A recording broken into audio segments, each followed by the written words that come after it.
یه بار تو دانشگاه تمریناتی که استاد داده بود و وقت گذاشتم و حل کردم.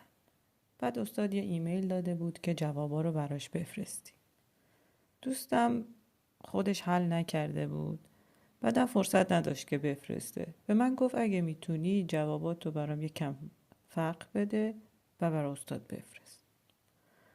منم گفتم باشه. اول جوابای خودم رو فرستادم، بعد براش یکم تغییرات دادم و برای اونم ارسالش کردم. وقتی که نتیجه امتحان اومد خیلی تعجب کردم.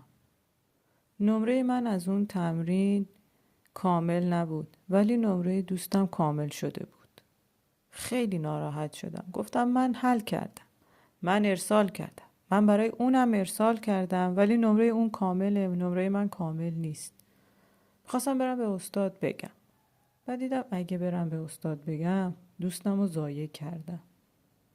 بعد گفتم این موافق مروت نیست. گفتم خیلی خوب، اشکالی نداره، به خاطر خدا فراموشش کردم. اگه وقتی کار خوبی رو انجام میدیم برای خدا نباشه ممکنه بعداً به روی دوستمون بیاریم، اما وقتی برای خدا انجام میدیم یادمون میره که اون کار رو انجام دادیم و این به تقوا نزدیک تره. تقریبا میشه بگی تو نیکی میکن و در دجله انداز که ایزد در بیابانت دهد باز. یعنی هر کاری رو میکنی دنبال جواب نباش. ممنون که بهم گوش دادی.